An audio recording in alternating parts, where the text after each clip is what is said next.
온유하우스에서 전하는 EM 바운즈와 함께하는 기도 묵상 12월 12일 묵상을 시작하겠습니다. 오늘이 이번 주 기도 묵상의 마지막 날입니다. 한 주간도 여러분들이 이 묵상을 통해 더욱 기도에 힘써 왔을 줄 믿습니다. 오늘 묵상을 통해 다시 한번 우리 안에 기도에 대한 열정과 은혜가 회복되기를 소망합니다. 오늘 묵상의 제목은 기도는 인격을 변화시킵니다 입니다. 오늘의 말씀을 읽겠습니다. 먼저는 디도서 2장 14절입니다. 그가 우리를 대신하여 자신을 주심은 모든 불법에서 우리를 속량하시고 우리를 깨끗하게 하사 선한 일을 열심히 하는 자기 백성이 되게 하려 하심이라. 아멘. 두 번째 말씀은 베드로후서 1장 4절입니다. 이로써 그 보배롭고 지극히 큰 약속을 우리에게 주사 이 약속으로 말미암아 너희가 정욕 때문에 세상에서 썩어질 것을 피하여 신성한 성품에 참여하는 자가 되게 하려 하셨느니라. 아멘. 오늘의 묵상입니다. 기도는 은혜의 모든 은사와 관련이 있다. 기도는 인격과 행동에 대해 돕는 자의 역할을 한다. 기도는 인격을 형성하고 행동을 변화시키는 데 기여한다. 인격과 행동이 계속 성장하려면 기도에 의존하지 않을 수 없다. 당신은 기도 없이도 인격과 행동의 도덕적 상태를 어느 정도까지 유지할 수 있다. 하지만 그리스도인의 특유의 경건한 인격과 행동을 갖추려면 반드시 기도가 전제되어야 한다. 다른 모든 노력이 실패한 곳에서 기도는 능력을 발휘한다. 많이 기도할수록 그만큼 우리는 더 개선되고 우리의 삶은 깨끗하고 선하게 변한다. 우리 주님의 교훈은 사랑과 긍휼을 베푸는 행동의 중요성뿐만 아니라 신령한 인격의 중요성도 강조한다. 주님은 외적인 것과 동시에 내적인 것도 요구하시기 때문에 이 두 가지를 모두 갖추어야 온전하다. 기독교는 본디 신령한 성품이 없어서 거룩한 삶을 살지 못하는 사람을 변화시켜 신령한 마음과 의로운 행동의 사람으로 만드는 것을 목표로 한다. 기독교는 악인을 선인으로, 죄인을 의인으로 바꾸기를 원한다. 그런데 이런 목표를 달성하는데 놀라운 능력을 발휘하는 것이 바로 기도이다. 기도는 이런 목표를 향해 달려간다. 기도 없이는 이런 초자연적인 변화가 일어날 수 없다. 악인이 선인으로 바뀌는 것은 우리가 행한 의로운 행위를 통해 가능한 것이 아니다. 오직 그분의 긍휼하심을 따라 중생의 씻음과 성령의 새롭게 하심으로써 가능하다. 그리고 이런 감격적인 변화는 뜨겁고 지속적인 기도를 통해 이루어진다. 사람들의 마음속에 이런 변화를 일으키지 못하면서도 스스로 기독교라고 주장하는 것들은 망상이고 속임수이다. 참된 기도는 사람들의 인격과 행동을 변화시킨다. 이런 일은 실제로 무수히 많은 사람들에게 일어났다. 사람들은 변하는 실제적인 증거를 볼 때 우리는 기도가 하나님께로부터 왔다는 것을 믿지 않을 수 없다.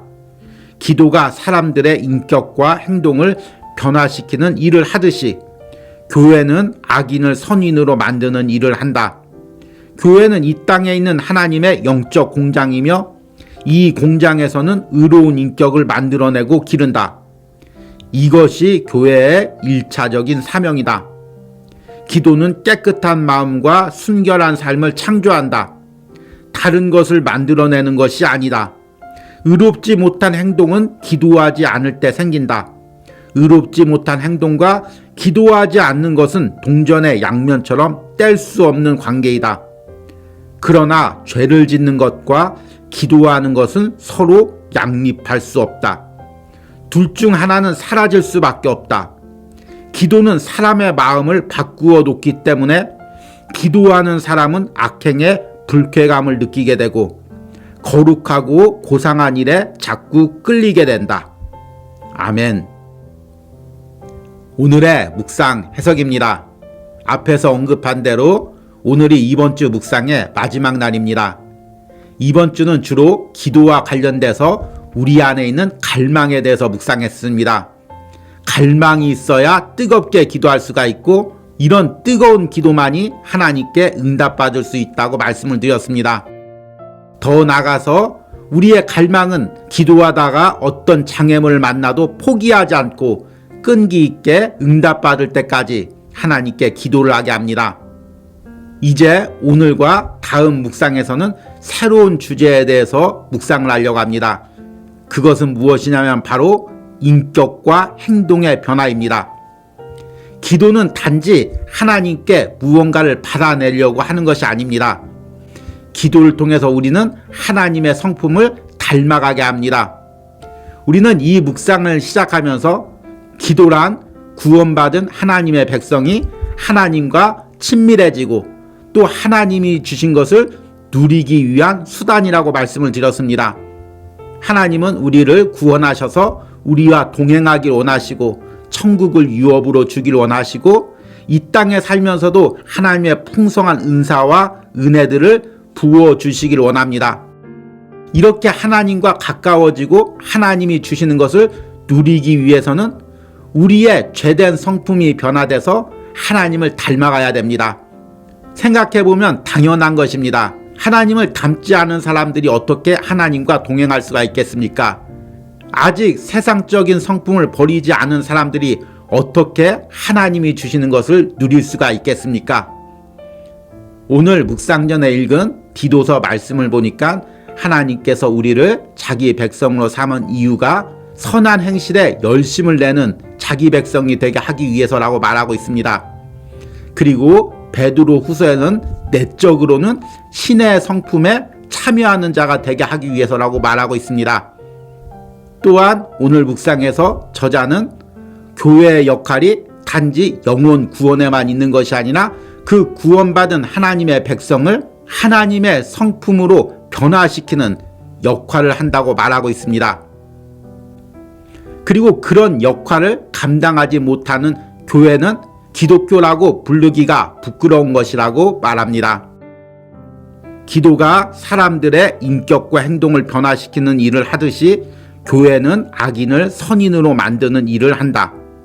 교회는 이 땅에 있는 하나님의 영적 공장이며 이 공장에서는 의로운 인격을 만들어내고 기른다.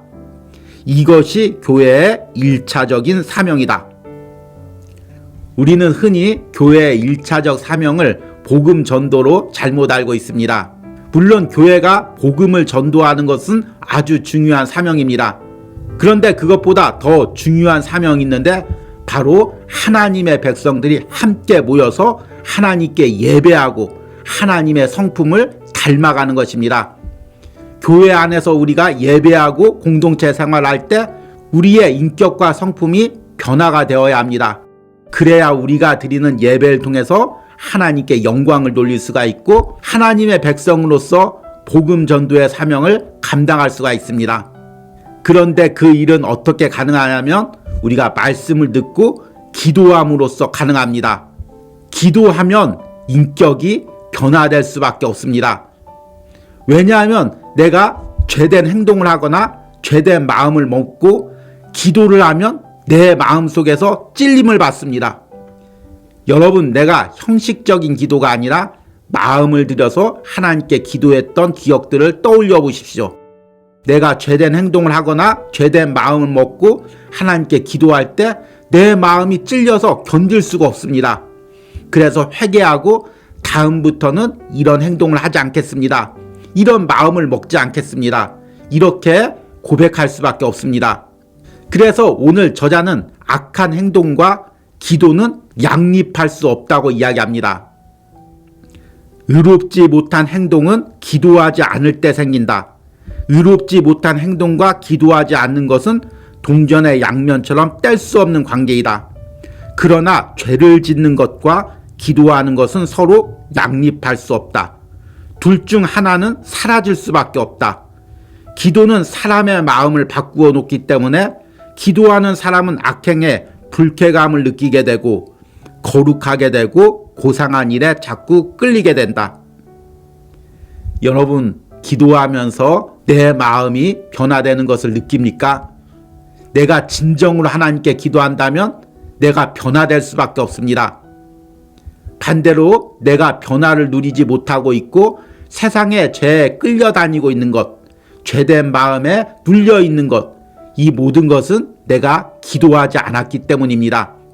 오늘 묵상처럼 기도할 때마다 나의 죄된 행동, 죄된 마음에 대해서 불쾌감을 느끼고 어떻게든지 그것을 떨치고자 하는 강렬한 갈망이 생깁니다. 그래서 기도하는 사람은 변화될 수밖에 없고 하나님을 닮아갈 수밖에 없습니다. 그리고 그렇게 변화되고 하나님을 닮아가면 하나님과 친밀해지고 하나님이 주시는 은혜들을 누리며 살게 됩니다. 여러분들이 이 기도 묵상을 통해 여러 가지 응답을 받는 것도 중요하지만 그 응답을 받기 위해서 먼저 기도로 내가 변화되는 은혜를 누리시길 바랍니다. 그래서 여러분들이 하나님의 성품으로 변화되어 하나님이 여러분들에게 주시고자 약속했던 모든 것들을 풍성히 누리는 은혜가 있기를 축복합니다. 오늘의 적용과 기도입니다. 내가 기도하면서 깨달은 나의 죄된 행동과 마음은 무엇이 있습니까? 나는 이런 죄된 행동과 마음을 깨트리기 위하여 얼마나 기도하고 있습니까? 내가 하나님과 더 친밀해지고 하나님이 주시는 은혜를 누리기 위하여 기도로 더욱더 나의 행동과 성품이 변화되기를 간구하시기 바랍니다. 우리 함께 기도하겠습니다. 주님께서 나를 위해서 십자가에서 죽으신 것은 내가 하나님의 백성이 되고 또 내 마음에서 신의 성품에 참여하는 자가 되게 하기 위해서임을 오늘 말씀을 통해 깨닫습니다. 그리고 그것은 나의 노력과 나의 방법이 아닌 기도로 가능한 것임을 깨닫습니다. 기도할 때 나의 죄된 행실이 보이게 하시고 기도할 때 나의 죄된 마음이 보이게 하시며 이것을 하나님 앞에 가지고 나가서 깨뜨려서 변화되는 은혜가 있게 하여 주시옵소서. 그리하여 기도로 내 행동이 바뀌고 기도로 내 성품이 바뀌게 하여 주시옵소서. 기도로 하나님과 더 친밀해지게 하시고 기도로 하나님이 주시고자 약속하신 것들을 누리게 하여 주시옵소서. 이런 변화와 기도의 응답이 오늘 기도 묵상에 동참한 모든 심령들에게 있게 하여 주시옵소서. 예수님의 이름으로 기도했습니다. 아멘.